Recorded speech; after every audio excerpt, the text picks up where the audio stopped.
tal? ¿Cómo están? Muy buenas tardes. Les saluda Abraham Uriostegui. Gracias por acompañarnos una vez más en este su programa Impulsando el Derecho. Bueno, pues hoy estamos en la sección Defensa Jurídica con el maestro Edgar Martínez, a quien le doy la más cordial bienvenida y como siempre me da gusto tenerlo aquí en el programa. Maestro, ¿cómo está? Bien, muchísimas gracias. Como siempre, con el gusto de estar aquí con ustedes y con todo su auditorio para tratar de dar a conocer diversos temas de carácter jurídico. Perfecto, pues quienes están viendo el programa, por ahí acompáñenos con un cafecito, ¿no? En estas tardes ya lluviosas. También. Un tecito con lo que nos quieran acompañar, ¿verdad? Sí, para que disfruten la charla, ¿no? Exacto, y una charla importante, maestro. Que hemos escuchado, por ejemplo, cuando las personas contraen matrimonio y dicen, yo me caso por separación de bienes, yo por sociedad conyugal. Pero fíjese que a veces vamos a tocar este tema que muchas personas desconocen cuando contraen matrimonio por sociedad conyugal. Y es precisamente la importancia de inscribir la sociedad conyugal en el registro público de la propiedad. Exactamente, es un tema que es poco explorado, poco conocido inclusive, y que hay esa ventaja de inscribir esa sociedad conyugal en el registro público de la propiedad. Bueno, vamos a enfocarnos principalmente a la Ciudad de México. Perfecto. Porque hay disposición expresa que así lo señala. En otros estados de la República, en ocasiones se tiene que jugar un poco con la interpretación jurídica para tratar de llegar a esa inscripción. Claro. Pero aquí en lo particular, en la ciudad, hay disposición expresa de que se puede inscribir esa sociedad conyugal en los folios reales de los inmuebles que estén inscritos en el registro público de la propiedad. Perfecto. Entonces, pues para partir de ahí, ¿qué le parece si primero ponemos en contexto sobre la sociedad conyugal? ¿Qué es, maestro? Exactamente. Bueno, cuando se contrae matrimonio, como bien dijo hace unos instantes, pues a veces los cónyuges no se asesoran y ahora sí que no se informan qué es un régimen patrimonial dentro del matrimonio. Claro. No solamente nos vamos a enfocar al sentimentalismo, esa es una parte que pues lleva a la celebración, pero jurídicamente hablando, el matrimonio es un acto jurídico y ese acto jurídico trae consigo un régimen bajo el cual se va a contraer ese matrimonio. Nuestra legislación civil en la Ciudad de México particularmente regula lo que es la sociedad conyugal y la separación de bienes. En algunas entidades federativas regulan la sociedad legal y la sociedad voluntaria, que nosotros la tenemos unificada en la sociedad conyugal. Sí. Porque la sociedad legal era cuando no celebran capitulaciones matrimoniales y se impone la sociedad. Y cuando se celebran capitulaciones matrimoniales, pues entonces se entiende que es una sociedad voluntaria. Claro. Entonces partamos de que es un régimen patrimonial bajo el cual van a determinar los contrayentes que se celebra el régimen, se tiene que adoptar el régimen al momento de la celebración del matrimonio. En el caso de la sociedad conyugal, en principio, es aquel régimen donde los contrayentes se hacen copartícipes tanto de los bienes, derechos y obligaciones que se vayan adquiriendo durante el matrimonio, en principio por partes iguales, así lo establece la ley. Pero hay la posibilidad por parte de los contrayentes de celebrar capitulaciones matrimoniales. Y para los que no nos entiendan qué es eso, porque la verdad, uno les dice a los clientes, celebró capitulaciones matrimoniales y ni siquiera saben qué significa eso, cuando ¿no? ni siquiera sé bajo qué régimen me casé, ¿no? Sí, saben que, no, o luego llegan bienes mancomunados, que yo no sé de dónde, chihuahuas, sacan esa palabrita todos y hasta los colegas abogados, ¿no? Bienes mancomunados. Yo nunca veo en el acta de matrimonio que diga bienes mancomunados. Exacto. Sociedad conyugal o separación. Bueno, pues en el caso de la sociedad conyugal, les digo, se pueden celebrar esas capitulaciones matrimoniales que son pactos que los cónyuges pueden llevar a cabo con el fin de regular qué bienes, qué derechos, qué obligaciones se pueden considerar parte de esa sociedad conyugal y cuáles definitivamente no. No necesariamente tiene que enfocarse todo, sino que lo pueden hacer. Y para ello, si se trata de regular cuestiones de bienes inmuebles, entonces se puede llegar al caso de que se hagan por medio de escritura pública ante notario.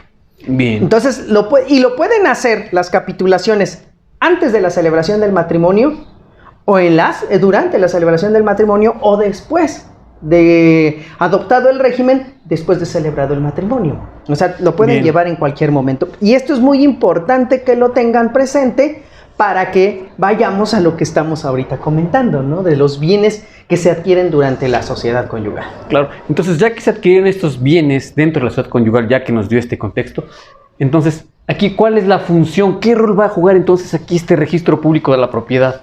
Recordemos que el registro público de la propiedad es una institución de carácter público que el Estado dirige, o como en el caso del Estado de México, tiene personalidad propia el registro público, o sea, es una institución donde se va a dar publicidad principalmente a todos aquellos actos jurídicos que tengan que ver con bienes inmuebles. Principalmente, digo, no quiere decir que sea la única función del registro, porque también se inscriben las personas morales, claro, sí, sociedades, asociaciones, etc. Pero principalmente la función que tiene es la cuestión inmobiliaria. ¿Y cuál es la función de esa publicidad que da el registro?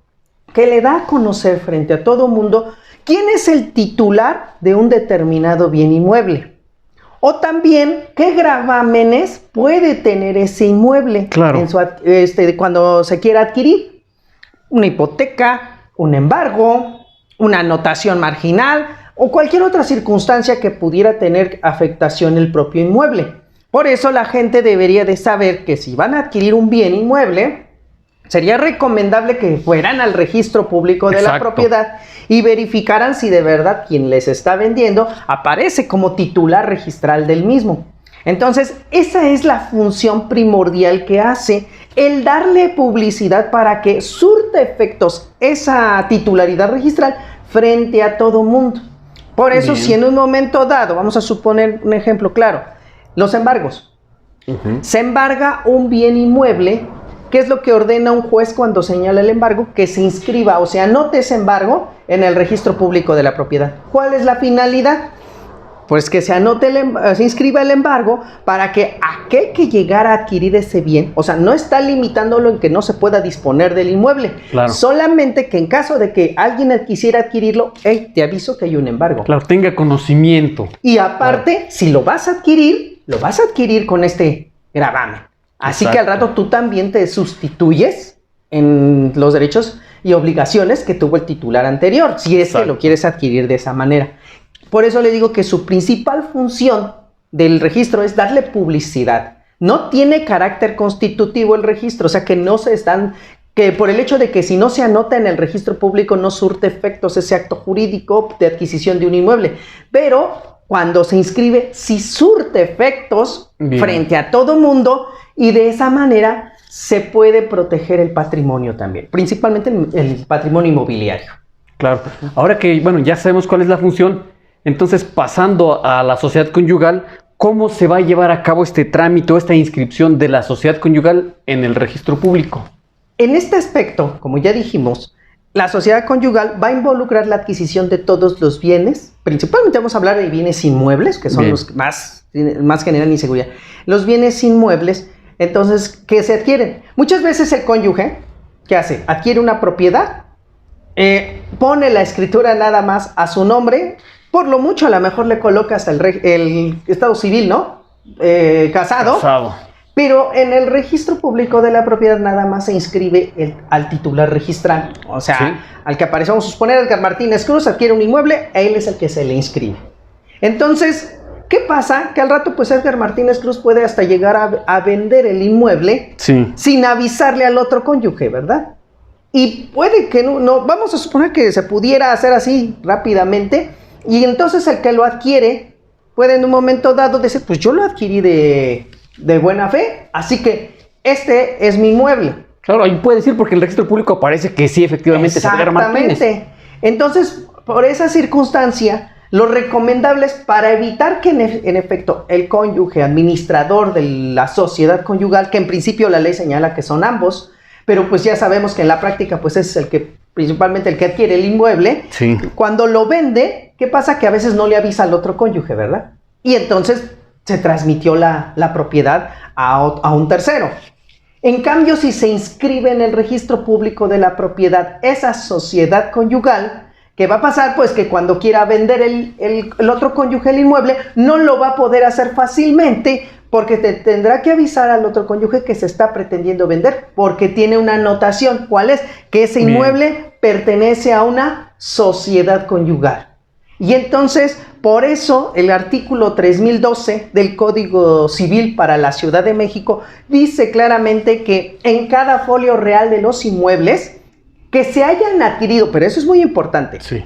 que se hayan adquirido durante la vigencia del matrimonio Bien. y que esté sujeto al régimen de sociedad conyugal, se va a poder inscribir esa sociedad conyugal. Y para ello, por eso, y aquí no es necesario que los dos cónyuges vayan a inscribir esa sociedad conyugal, basta correcto. con que uno de ellos vaya, lleve el acta de matrimonio, pague los derechos correspondientes en el registro público de la propiedad y de esa forma se inscribe en el registro esa anotación. Correcto. Y cuando ya se quiera disponer de ese inmueble, pues vamos a suponer que se haga ante notario. El notario pues va a dar un aviso preventivo al registro de que se está tratando de vender ese inmueble. El registro le puede contestar, espérate, te aviso también que no voy a poder anotarte este aviso hasta que también se le notifique o me digas qué está pasando con el otro cónyuge, porque aquí tiene este inmueble una inscripción de que pertenece a una sociedad conyugal. Esto es entonces, esta es una ventaja que les puede dar a las personas, pues principalmente a las mujeres, ¿no? Porque yo es la experiencia que he tenido en el despacho de que llegan, que resulta que mi marido compró, vendió y no me dio nada, ahora ya se está divorciando de mí y dice que no me toca nada, ni siquiera una pensión alimenticia cuando yo trabajé, cuando yo también aporté, le ayudé, que no tengo cómo comprobarlo a lo mejor desde el punto de vista documental, pero... está ese esfuerzo, ¿no? Y entonces todavía nuestra ley, pues ya sabemos que tiene que ser con pruebas para acreditar esa circunstancia de la aportación para la adquisición de un inmueble. Con esta anotación o esta inscripción, pues esto ayuda mucho a evitar precisamente esas disposiciones fraudulentas. Sí, claro. Pero que quede claro también, yo sé que también ahorita me van a decir, bueno, licenciado, pero tú me estás hablando de esos bienes, o sea, que se adquieren, pero cuando se hacen a través de escritura pública. ¿Qué pasa con los contratos privados? Bueno, seamos francos. Para empezar, pues no podemos regular lo de los contratos privados, porque si no se hizo en escritura pública, pues no puede hacer la anotación. Claro, no aparece en el registro público. Exactamente. Entonces, porque para el registro público seguirá siendo titular el que aparezca de ese inmueble. Sí. Pero si lo adquirió por contrato privado, lo siento, pero esos no se van a poder inscribir, porque sabemos que los contratos privados, por regla general, en la Ciudad de México, no son inscribibles. Exacto. Solamente son inscribibles los que se hacen a través de escritura pública o cuando lo ordena un juez que se inscriba esa anotación. Pero de ahí en fuera, los contratos privados no nos van a servir para poder anotarlos en el registro público de la propiedad. Claro, sí, es la desventaja que existe. Y este tema es interesante porque, bueno, nos abre el panorama para que de alguna manera quienes están viendo el programa pues se den cuenta la importancia que tiene precisamente de inscribir esa sociedad conyugal en el registro público. Y nos comentaba algo muy importante, maestro, y le dejo la pregunta para que nos las resuelva después del corte. Nos hablaba hace rato que ese inmueble se puede vender y a veces no le avisamos al otro cónyuge. ¿Qué pasa? ¿Esa compraventa es nula? ¿Esa compraventa pues prácticamente no se va a tomar en cuenta? ¿Qué va a pasar con eso? ¿Le parece bien si me la contesta después del corte? Claro que sí. Perfecto. Pues bien, vamos a un corte comercial y regresamos con esta buena pregunta que le acabo de hacer al maestro, así que no se vayan. Regresamos.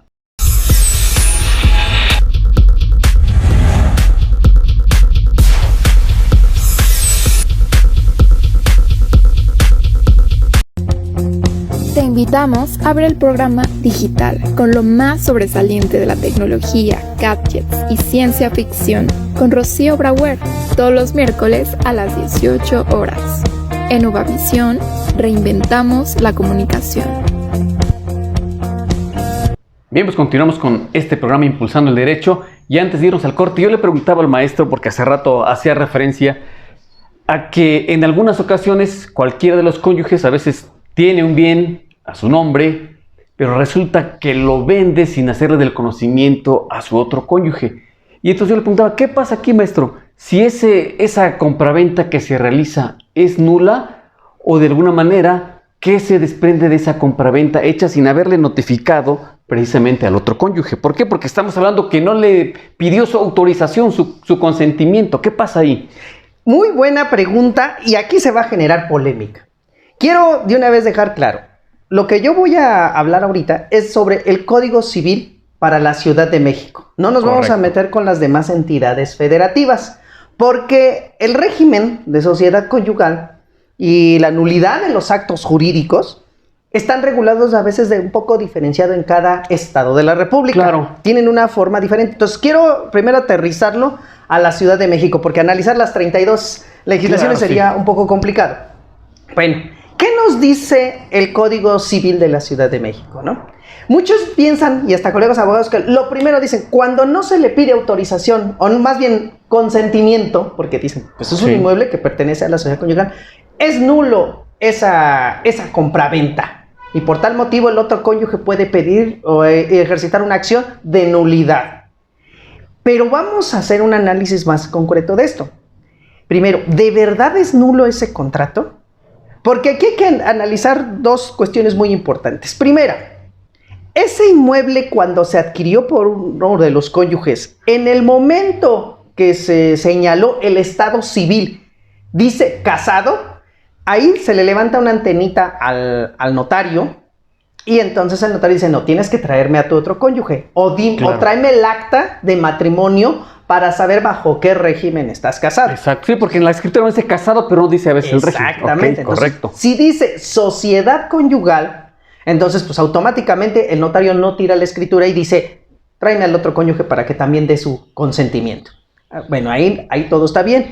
Pareciera que ahí no habría problema, ¿verdad? ¿Por qué? Pues porque el notario tendría la antenita. Claro. Pero ¿qué pasa con...? Hay escrituras que no dicen el estado civil de las personas. O hay personas que se ponen como estado civil soltero.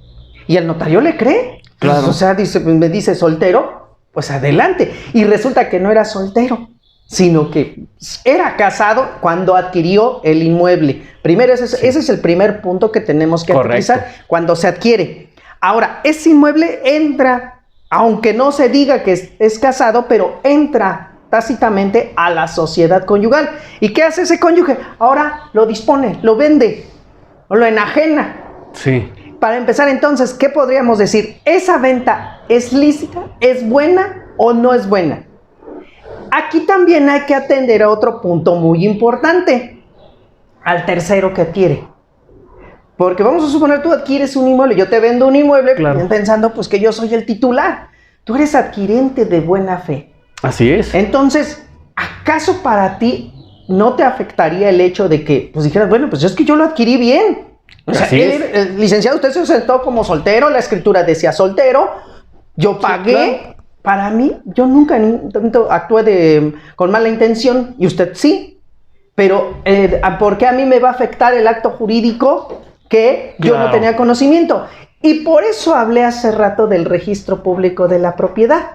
¿Cuál es el fin de inscribir la sociedad conyugal en el registro público? El fin es darle publicidad a esa sociedad conyugal para que surta efectos frente a terceros. Claro, sí. Si tú adquiriste un inmueble que yo lo tenía bajo el régimen de sociedad conyugal, pero a ti, tú no lo pudiste percatar porque no estaba inscrito, pues por eso tú lo pudiste adquirir de buena fe. Y no te perjudica porque tú lo adquiriste bien. O sea, ¿cómo te va a perjudicar a ti esa circunstancia?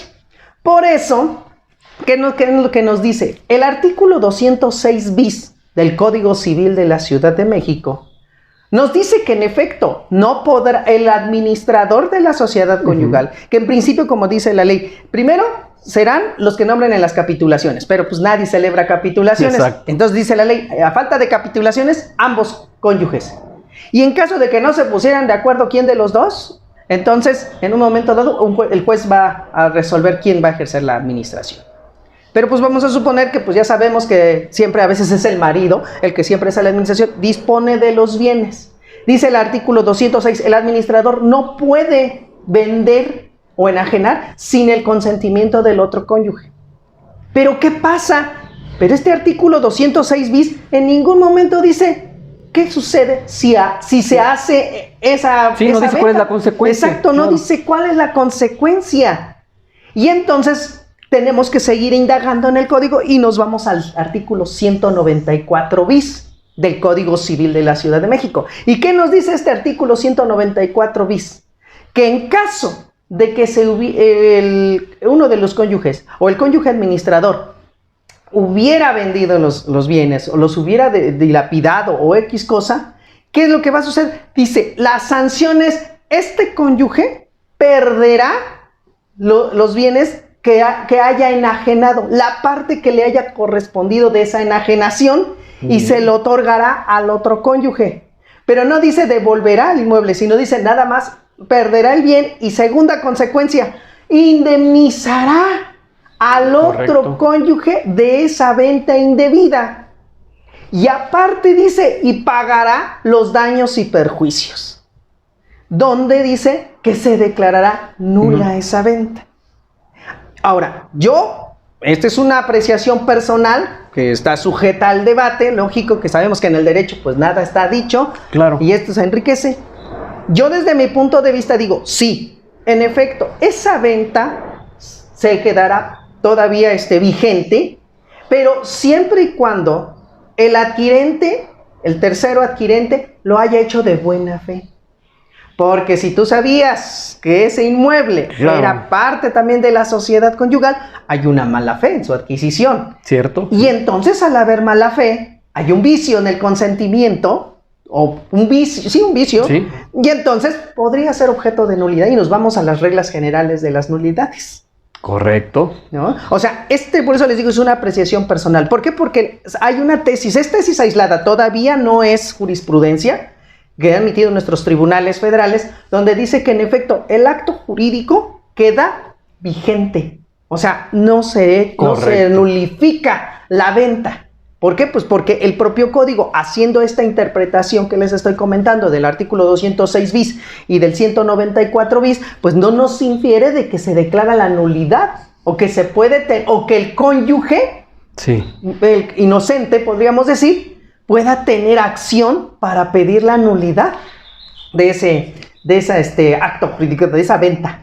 Entonces, ¿qué quiere decir esto? Pues que la venta es perfecta, y lo único que va a tener el cónyuge pues es el derecho a que se le indemnice, a que se le dé la parte que también le pudiera haber correspondido de esos bienes que se enajenaron, y el pago de daños y perjuicios. Le voy a preguntar, ¿qué es lo que puede ser? Entonces, puede pedir una indemnización, pago de daños y perjuicios. Sí, primero, que se le pague lo que se dispuso del inmueble. Por ejemplo, si ella tenía la disposición del 50%, ¿no? Entonces, ese 50%, págamelo. Ah, correcto. Segundo, indemnízame. Aparte del que me pagas el 50%, que esa sería la indemnización, perdón. Primero, indemnización, que sería el 50% que le correspondía. Bien. Y aparte, pierde el cónyuge el otro 50%. Y se le entrega al cónyuge inocente. Ah, correcto, bien. Sí, o sea, digamos que el precio total de la venta. Y aparte, si se le causó con eso daños y perjuicios, que se quedó sin vivienda, con eso estaba garantizándose alimentos o algo por el estilo, el pago correspondiente de los daños y perjuicios que se le pudo haber ocasionado a ese cónyuge. Perfecto, pues nos acaba de dar luz con todo este tema de la sociedad conyugal y vemos la importancia que tiene para ser inscrita en el registro público de la propiedad. Maestro, pues muchas gracias por habernos acompañado esta tarde. Pues nos vemos el siguiente mes con otro tema igual de interesante que este. Pues muchísimas gracias. Gracias a todos. Hasta luego. Que tengan excelente tarde. Nos vemos. Se despide su amigo Abraham Urostegui. Que tengan excelente tarde. Hasta la próxima.